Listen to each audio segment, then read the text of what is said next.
Welcome to episode 4, Adam. Welcome to my interview. Welcome. I'm interviewing you It's today. happy to be here. It's happy to be. The podcast is happy to be here for you. I'm happy to be talking to you. Well, I just want to say thank you for lending your time to be interviewed by me. To be here today? Yeah. Thanks for making it work around my schedule. You're welcome. Actually, we are way more organized, season 3, and we have the same time, pretty much the same time we record every week. Every week. And we don't record them in, some people like talk about like recording in batches. Yeah. We don't. Yeah. So, pro tip. Pro tip. Today I want to talk to you about something that I think needs rebranded. Let's talk about it. I love rebranding things. We rebrand other things. Yeah. So the concept of a sales funnel makes me want to cringe. Makes me cringe. Do you remember the time when we sat down, when we started working together around the table that's now in your brother's apartment? Probably. We sat down. Did we make a bunch of circles? And you started working and I started working. No, that was the different thing. Oh, okay. And I started because I came from sales background. Yeah. I went through and started making an Excel spreadsheet or a Google Doc of list of small businesses in Columbus that had bad websites. Yes. And finding their contact information and thinking I would email them. Yeah. And reach out to them. Cold call. And be like, hey, your website's really bad. We make websites better. That was like I don't remember what that, I thought but to do. That kind of also gives me anxiety thinking about doing that. So yeah, like the term sales funnel or cold calling or being like kind of slimy makes a lot of people or just even sales saying like, okay, now you need to go do sales, business development, things like that. It makes a lot of people want to throw up. I don't hate, however, doing all of that. Right. I don't dislike. Tell me why you hate it. Like, what about it do you hate? I think like, what does it make you think of? Anytime I hear people talk about those terms, it's written by like a man in a suit, and I don't resonate with a lot of people in my circle or my what's the word? Yeah, your inner circle, your posse. No, squad? I would say outside of that. Outside of the squad. Within my industry. Fringe. The fringe industry. Fringe industry. I don't resonate with the clients that they have or the types of relationships they have with their clients. The people who work really hard to like sell a lot of stuff. You don't resonate with that. And I honestly don't even really resonate with like selling. I resonate with, I don't know, like just helping people find a thing that helps them. Yeah.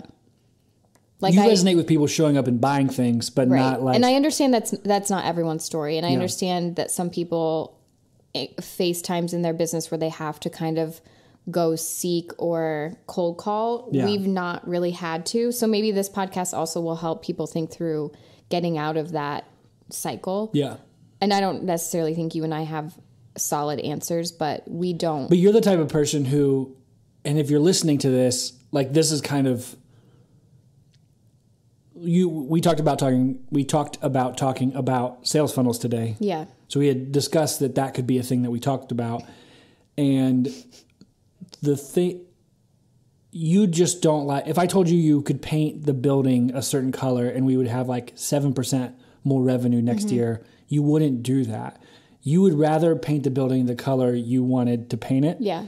And then let the clients who are attracted to that show up, and the ones who don't like it don't show up. And it's a little bit of like, I don't necessarily think people know what they want. So I think if I paint the color I like, my enthusiasm or my subtle trend spotter will actually yield better results than some sort of like stat. Yeah. You transcend stats. That's why I didn't have to take stats in college. That's why. They actually told me you've transcended it. You've transcended statistics. So when I was making notes to interview, I wrote, why are sales funnels important? And can we give it a new name? Yeah. So what do you think we should call it? What's another thing that you pour something into that like a puts bourbon glass? Into like a decanter? Oh yeah, let's call it a no, wine but it's not decanter. That. But the point of a funnel is that like you can kind of like put a lot of stuff. You don't have to like aim really precisely, but and then it like comes out the bottom. True. Yeah. What are you thinking of something? I'm just thinking of like peeing. Are you like you a can urinal? drink a ton of water and people pee pretty precisely. It's like a human body. The sales body. So you can eat all sorts of stuff, but it all comes out like pretty similar. Precisely, yeah. Yeah. All right, well, that's not going to work, but you guys get it. Sales funnels are annoying, though, and I could tell in it's one of the things I go through with all my clients, all my coaching clients, and you can tell some people just like cringe. Yeah. As soon as I draw like the funnel up on the board, Yeah. they Which I think cringe. looks kind of like a uterus sometimes. Sometimes it does. But that's not, anyways. We'll say sales funnel, but I guess I want everyone listening to know that we also don't love that term. No. And if you can get past that, And if you have a better idea, recommend it. tell us. Yeah. And I'll change how we talk about it. For sure. But I don't think of it necessarily, I think of it a little bit like dating. Yes. More so than like just mechanically moving people through a conveyor belt through your process. Yeah. And we talk about that internally. We have a Kanban board where there's a dating column. What's a Kanban board? It's like that a column. Sounds so fancy of you to say. I think it sounds like monkeys. I think it sounds very fun. A Kanban board? Yeah. A Kanban board is basically, we use it within our project management system, Asana, and you can have different columns and move things through. Trello is similar. Oh, gotcha. Yeah. You knew that, but no, I appreciate you wanting It's hilarious that you were like, it reminds me of monkeys. Yeah. It doesn't seem like businessy to me, but that's just me. Good. But we have a column that says dating because there's no commitment. We're still trying to figure out who we are. If we're a good fit. Yep. All that stuff, which is cool. And if you met someone and you were like, this person would be the best spouse or significant other to my friend, whatever, you would want to introduce them. Like you're at the point where you're not like, I have to marry you. But also, it's good. I like that. So I think of it that way. So why is it important? So a sales funnel is important because if I was drawing this on a whiteboard, this would be good. But a sales funnel is important because you're going to talk to 100 people and 10 of those people are going to pay you. Yeah. That's, as a business, you should just think through that number, or actually talk to 100 people know you exist and one person buys something from you. Yeah. And there's a lot of different ways for people to know you exist. Mm-hmm. It's just a lot of people don't think about that at the most basic level. They don't think about what stages a stranger would take or what they would have to encounter to start hiring them. Got it. Later. And so if we think about the Wonder Jam, there's people floating around the world who would be perfect clients of ours, or they would be like the perfect people to show up at a workshop, but they don't even know we exist. They don't know who we are. They don't know any of that stuff, and they're totally strangers. Yeah. And so we have to sit down and think about what does the process look like for them to figure out if they want to invest or jump in or collaborate with us, or what does that look like? Got it. And so when we can kind of put on our empathy hats and think about what their process is like, sometimes a sales funnel is just a good exercise to help us think through their journey rather than just sitting around. And a lot of businesses do this where we sit around and think about what is it like for us to provide services, or how do we just sell our stuff? Right. We kind of put it in their perspective first. Yeah. No, I like that. I feel like, what issues do you see? Because I'm actually curious, where do you start spotting holes where there is no sales funnel? Like when you haven't thought as a business owner in terms of a sales funnel, where do you start seeing issues Do you remember arise? when we first started? And because a lot of people, so the first one I see is very simple. Is when we started, everyone we talked to hired us. Yeah. Right? But we still didn't have enough work. Right. And so we thought we were amazing salespeople. Like if we just meet someone, they hire us. Yeah. But if in reality, what you think about is like you're only meeting a very small percentage of the people who take that next step. And so think of, I see a lot of people I work with will tell me something like that. And I'll be like, you don't understand how many people are falling out of the funnel because you have a one-step funnel. Like your funnel is, I meet that person and then there's this me. one thing. And so what about the people who are like researching, or what about the people, and we found this as we've existed longer, what about the people who follow us on Instagram for 2 years? Yeah. And then hire us for something. Right. Or they follow us and they work at a corporate job, and then 3 years later they go start their own thing, and then they want to hire us. And so it's like, what about all of those people? So you're saying like you miss the opportunity to understand people at varying levels. And continue to engage with them over the course of that relationship. Like, you're just waiting for everyone to be perfectly ready to buy a thing. But you don't say like, okay, Caroline followed us on Instagram. She's a stranger. You don't put them in some sort of system. You just are aware of the fact that there's groups of people like her or other people like her that might exist. Or you start profiling different. Because I think that's like from someone like myself who doesn't live in this world. Yeah. And I send estimates and quotes to a lot of people. I still don't really work within our own. I don't look at our own sales funnel a lot. You know? Look at once somebody has raised their hand and said, I would be interested in talking about working. That's where you kind of start. That's where you kind of step up and you handle the process from there. I kind of think about, for our business, I think about like the 2 layers outside of that. Got it. And so I think just you have to think about it. Right. And just know small businesses struggle because they don't, you and I, when we quote sell something or we have a relationship with somebody and then they pay us money. Yeah.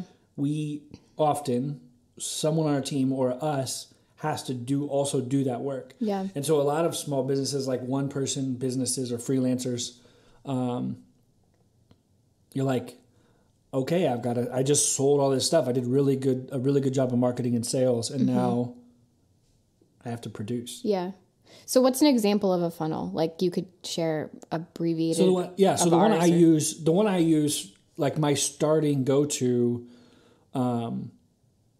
that I help people work through is actually like a 6-step funnel. Okay. There's 6 stages in the funnel. Okay. Or you can think of it as stages in the relationship. Yeah. Starting all the way with at the very top, or the very most broad, strangers. With the biggest amount of audience. Yeah. So in level 1, we put all of the strangers. Like, these are the people who don't even know you exist, but they should hire you, or they could potentially, maybe they seem like they might be the type of people who would buy something from you or pay you later. All the way to the bottom, like the last stage would be like a VIP person, someone who buys a lot of stuff from you repeatedly, And so we go from stranger into a person who's engaged, meaning they've seen your brand, connected with it, and now they're like, they want to dive in a little bit. They want to follow along. Maybe they're not trying to buy something yet, but they want to just follow along. And then stage 3 would be interested. Okay. So is a person they followed along, paid attention, they've maybe searched a little bit or they have a reason to like maybe buy something from you now. Got it. So what does a person who's just trying to see if you're a cool brand is very different than a person who's making a buying decision. Right. So if you learn about a new clothing brand and you're just scoping it out a little bit, you go through the website, you check out the social profiles, you see what kind of things they post. And then the difference of what do you do when you're ready to buy something? Like if you're trying to buy... Go to their website, search. You go to their website, search, but what do you look for when you're searching? A specific thing. Yeah, like you just bought a sweater. Yeah.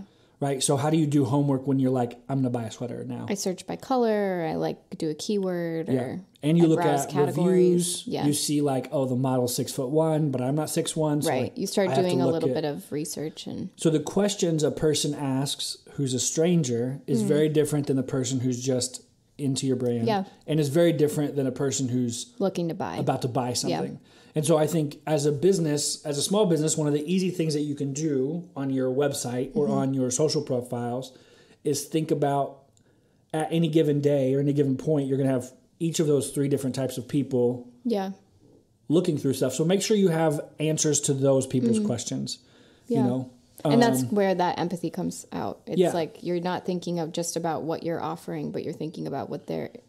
Yeah, you got to be able to put yourself in their choose. Yeah. And then I have, that's kind of the sales, that's like there's 3 steps in the relationship, in what I work through with people. There's 3 steps in going from stranger to paying you. Mm-hmm. And then, so the 3 steps in the sort of delivery process would be, and the audience gets narrower and narrower as we go through there, is someone pays you the first dollar number 1. Mm-hmm. And that's the most difficult. Yeah. And then someone makes their first repeat purchase, or they buy something again for the second time. And then we think through the VIPs. Who are those people? Got it. And those could be top spenders, or the people who are like refer you a ton of clients, but maybe you can kind of identify what makes someone a VIP. Yeah, you can. You can attribute all of those things, and then you should treat people. Mm-hmm. You know, a person who's a VIP. If we think about our clients, right, who are VIPs, who are our top. If we think of our top 5. We just went through all these numbers for 2017. So if we think of our top 5 clients who spent the most money with us, you accommodate for them more. We start to think through, how do we help that person or that business get the most out of us? Yeah. Like, that's what they're thinking. They're like, we're already spending a decent amount of money. Yeah. Can we maximize this? Right. And a person who's spending dollar number 1 is probably like, how do I make sure this isn't too much? Or how do I make sure what happens what happens if I don't like the thing that you make, or what happens if the trust isn't there? Yeah. Yeah. But then towards the end, you know, our biggest clients who pay us repeatedly, they don't ever ask. No. They're never like, what if I don't like the thing I just asked you to make? Right. Like, we made you 100 things. You'll like everything. For sure. So if you think of that sort of from stranger to first dollar, how do you approach sales without being gross? Because if the term sales funnel freaks people out, the idea of like being a salesman or woman for your business is also weird. Yeah. So I first started doing sales for a business when I was selling for a trucking and warehousing company. And I didn't understand really anything about what they did. I didn't really understand if they were better, worse, or in between competitors. You weren't in it. Yeah, I just was hired to go talk to strangers. Yeah. And represent that brand. Yeah. And so if you're a business owner listening to this, you can control what are you giving people? Yeah. You know, and or how do you talk about it? Yeah. So one thing I think a lot of people, we see this in ourselves. When we're not confident in what we're offering, we don't offer we don't offer it to a lot of people. We don't advertise it because we don't feel good about it, right? So I see so many people, you know, when we've updated our website process repeatedly, so that now it's tight. Our developer Matt has helped greatly influenced giving people a better experience as we go through websites. Yeah, we've done websites for a lot of people, and everyone's happy, but we know. You know, in the early days, we were thinking through, we weren't as tight with our processes. And so when we would sit and meet with people, and we almost avoided telling them to buy a website from us. We would be more comfortable selling other things. Yeah. Because that website process was messy and we weren't confident in what we were giving people. And yeah, I think that came up for me a few days ago when we were talking to a client, and we were talking a lot about their social media communication and strategy. And I emphasize that if people the people who want to know about the things you offer, or, you know, the processes you put in place that makes their experience better, don't feel like you're being gross by sharing that. For example, if a shop that I love to support that's local post things about their hours or deals, or, hey, next weekend we're doing this sort of pop-up, I want to know about it. I want to participate in that business's growth and the things that they're offering. So it can sometimes feel like you're just pushing this content, and definitely some people take it overboard and they don't incorporate any type of multi-dimensional human element into their marketing. But for the most part, people want to know about the things that you offer. And if you truly believe that it's helpful and that it helps your customers, then you should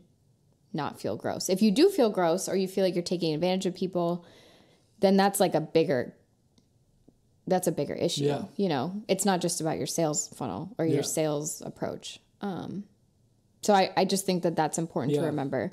I don't sell websites because I think I'm like, oh, these suckers and taking their money. I actually believe that the thing that we make helps their business. Wonder sometimes if people respect their customers. Like, are they, you know. Or if they think they're I don't know what I was saying. Stupid. Yeah, or like dumb, or they don't get it, or whatever. You know, I think we actually respect our customers. Yeah, I get the biggest kick out of because they're also like us in a way. So I connect with the things that are hard. We're more specialized. We're specialized in what we offer, but we are very much our clients' peers usually. Yeah. Yeah. Usually. But I'm just so fascinated by them. And I could sit and talk to them for a long time. Yeah. And I don't feel like a lot of people get to do that.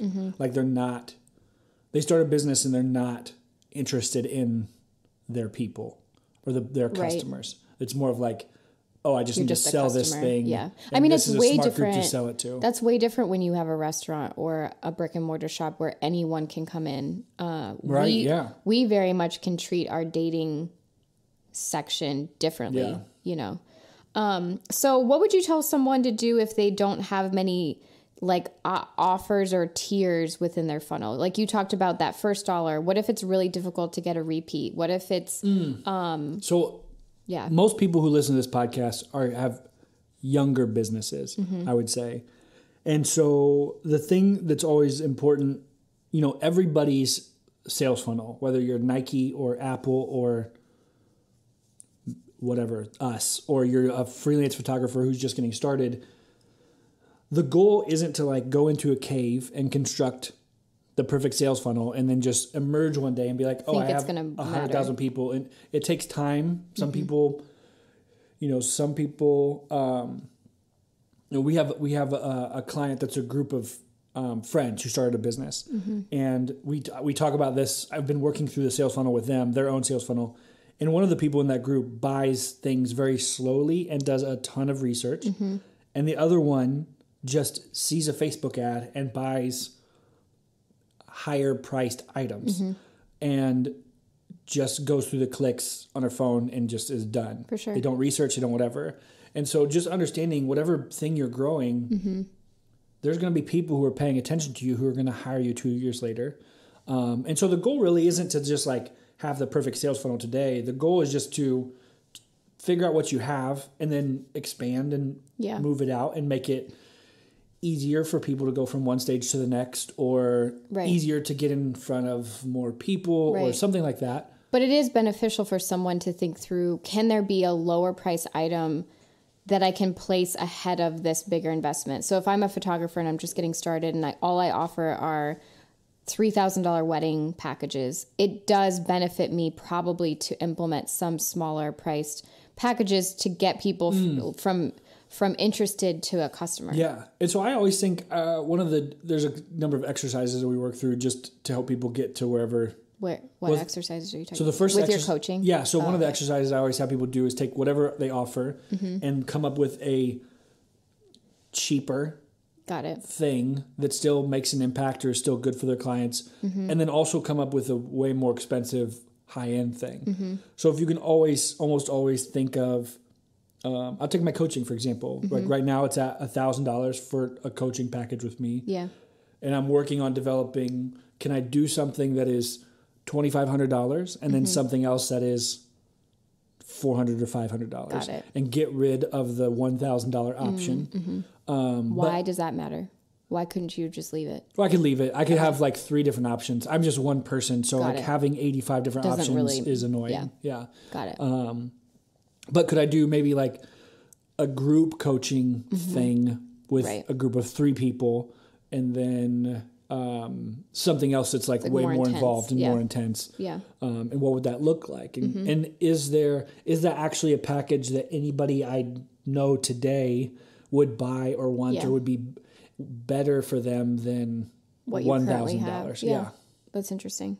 Yeah, and I feel like in general it causes you as a business owner to become a little bit more reflective of, why are my prices even like this? What, I just wrote a note in our own, like Adam and I meet sort of, well, daily, but we have little notes about things we want to discuss. And one of it for me was, we need to get better about asking our clients or non-clients questions, surveying them, asking them what's helpful and what has been beneficial or what has paid off. Just asking questions, and don't get so stuck in the way you've always done things. Right. Yeah. Truth. Yeah. I think you've done such a good job of sales or selling or getting clients on your own. Even when you were a one-person business, that was not ever difficult for you. No. And so I think it's, and you also hate a sales funnel, and you hate thinking of sales. And, when I sat down and made a list of like people to target and like how to reach out to them and connect with them, you probably were like, please don't do that. This is embarrassing. Yeah. Or for me, it's just so much like, you don't necessarily as a coffee shop want to walk up to someone with a Starbucks cup and be like, that coffee's gross. You should come into my place. Like, there's a way in which you can connect with someone on a very personal basis that is a sales tactic, but it's not saying your website's bad, you should let me redesign it. Yeah. It doesn't really make no people one wants feel, to do that. No. Not at all. Also, people who have bad websites have chosen they probably to have the bad website taste. they have, so they probably don't value it, Yeah. and they're not going to pay you for it. I've always felt that way. That's like the number one thing when we do. I have a workshop coming up that's about getting more clients for a one-person service-based business, because it's a challenging spot to sit in. For sure. And so many of those people, your first assumption is to be like, oh, I'm a plumber. Let me go find people who like have garbage plumbing and I'll fix all their stuff. Yeah. But the people who have garbage plumbing are probably just people who think they can do it themselves, Right. or they're not willing to pay for it. For sure. And so building a business around people who are not willing to pay for the thing you offer is a bad scenario. For sure. For sure. Yeah. So what are some of the biggest mistakes you see with one-person businesses when it comes to selling or Well, the one gaining we clientele? made was spending a ton of time on like networking and marketing and all that stuff, and then being flooded with work, and then shutting all that stuff down so that we could do all the work. Because we thought at the moment that we were like protecting our clients. We're focused on the customers and clients who paid us. Like, I'm not focusing on new inquiries because I'm focusing on my We were clients. like really proud of it, kind of. Yeah, we were. And we had a business coach. I remember we even had a thing where inquiries would come through our website and they might sit for like a week or 10 days before we would respond. Right. Because we were in our proud brain was like, we just like take care of our clients. We don't care about new business. We're not like salesy or whatever. Yeah. We had a business coach, I remember, who looked at us and was like, oh, so everyone's annoyed with how you don't get back to them before they even start. Right.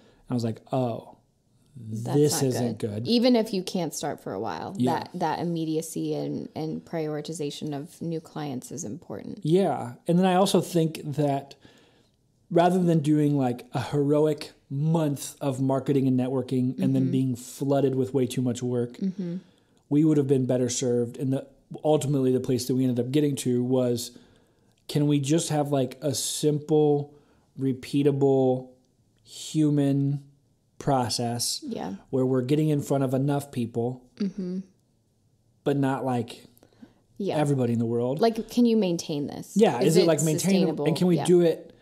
Can I maintain it even when I'm busy? And can I maintain it when I need to be doing it? Yeah.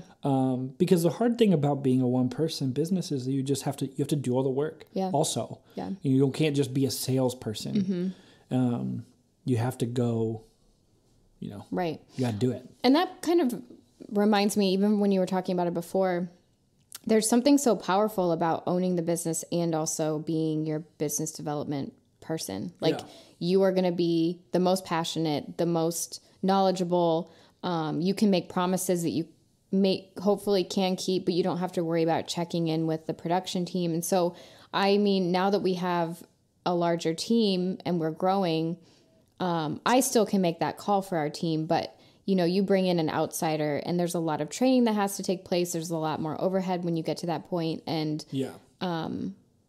I like having that control and I want to appreciate it right now. Yeah. And I just love being fascinated by the people we get to work with. And it makes every day like infinitely fun. And I'm never sitting around being like, oh, I have to do this today. Right. This is so annoying. Right. Because I'm like, I genuinely enjoy helping and getting to work with people. Yeah. So I help walk a lot of people through these processes for themselves, but you are far more successful at doing it than you break a lot of rules of what like quote salespeople would tell you to do. Do I? You're not like a quote salesperson, right? Oh no, definitely not. Yeah, no, you're just like yourself, and that. But like, what are some rules that I break? I don't understand. Well, I would be curious to hear, how do you approach? I think it would be interesting for some people listening to this to be like, how do you think about? Oh, I need to go. Like, if you were like, I need to go get more clients, or I need to book more work, or I need to do something. Like, what do you end up like? What do you do? Got it. I would say that if I have times where I want to fill our buckets, like dating a potential client, sending out estimates, getting official quotes out, I very much first assess who I need to move through that sort of board. Who do I need to move from? We've just talked to them to getting an estimate to them. Do I need to ask more questions? Do I need to schedule a meeting? Do I need to move someone from, they have a quote, they've been sitting on it for 2 days. Do I need to like check in with them? And because of how we track our cash flow, I'm never really desperate. I'm never desperate the way I had been in the past, where I'm not sure if we'll run out of money or any of those feelings. Yeah. Being desperate is like the worst. If you can do anything in the world to avoid being desperate. If it means selling like your couch for 2 months and not having a couch so that you aren't desperate, do it. Yeah. Or like getting a part-time job so you can like make sure you can buy groceries. Yeah. Or do work that isn't sexy. Like just get stability. Desperation will repel people. Yeah. And you end up doing dumb projects. Stuff. Yeah. So that's the first thing I do. I would say the second thing that I do, I strategically put out messaging that is selling subtly the thing that I want to do. So I will write an Instagram post that feels valuable to that customer because it gets me just in people's heads. I've actually been like not great at posting even personal Instagram posts lately, but even from a business standpoint in our account, I'll share work that feels like something that's easy to buy or something that we like to offer now. I will talk to past clients. Yeah. That's a way easier conversation than talking to a stranger. Yep. It doesn't need, again, to be a sales email. It can just be to check in. Well, given the example even of 2 people on our team have started to get like more into photography. They specifically asked, they're like, I want to do more photography. So we gave them a number of opportunities to like practice or try things out alongside of us, next to us. And now they're like they're taking like some pretty damn good photos. Yeah. And so explain like how you thought about that. You're like, oh, I want to fill up more of their like photography bucket. Yeah. So definitely the past clientele. I know that it would be helpful to them. It's priced at a point where it's really valuable for our clients. Yeah. And so I can reach out. I have that relationship. And now I'm starting to talk through things with you in our own meetings about how can we reach out to our email list? How can we reach out to people who have attended our classes before? People who still have a touch point. I'm not just putting out Facebook ads for it. I don't really need strangers to come into a new offering. So that's what I'm doing with that. I would say also, it just takes attention. I see so much of my own sales tactics being like, I'm just focused today on following up with people, and it just takes my passion or my interest to spark movement. If again, it's that idea of just don't let yourself get so busy with production that you just ignore those people. And I think if I keep I schedule 2 times a day to look through email, and if I'm just responsive and interested, keep things moving. It keeps things moving. Yeah. I think that's a good. if you're a young freelancer or designer or just starting, I would look at the people closest to you. And we did that with our new photographers on the team, or people who are newer and getting into photography. Mm-hmm. We looked at our most intense clients, or the people who pay us the most, and I'm like, they would be able to get a lot out of what other people on our team can do. Yeah. And when they hired us for photos in the past, we didn't have this thing. Like, we didn't have this offering. Yeah. And so now we're like, hey, just in case you cared. And so many of those people responded, and they're like, oh yeah, I need these like other shoots, but not, they weren't huge. They're not like big deals. They're not like something I need Allie to do. Yeah. So they were going to go somewhere else and like have a different person do another shoot. And we're like, oh, we can facilitate this now. We didn't used to be able to. And we know, because we know that relationship, we know we can make them happy. For sure. Or we know how to make them happy, which is cool. It is really cool. It's cool to, again, not put pressure on it. Yeah. It's cool to just be informative. And if you treat your marketing and your sales as just informing people and not like pleading or trying to like reduce your own pricing just to get a quick dollar, just be informative and helpful. Yeah. Truth. Amen. Thanks for letting me interview you. It was fun. I feel like I talked too much. No. That's the whole point. What if neither of us wanted to talk too much? Then this podcast would be like a nothing. Just like 2 minutes of like, just like, okay, so hi, how are you doing? So what do you want? No, this was really great. I hope it was helpful to anyone listening. If you ever have any questions, you can email us. All the information is on our website, and you can always just DM us. And say hi. Or if you have my phone number, you can text me. I might not text you back. I'm pretty bad at that, but the offer stands. A whole nother episode. All right. Bye. Bye.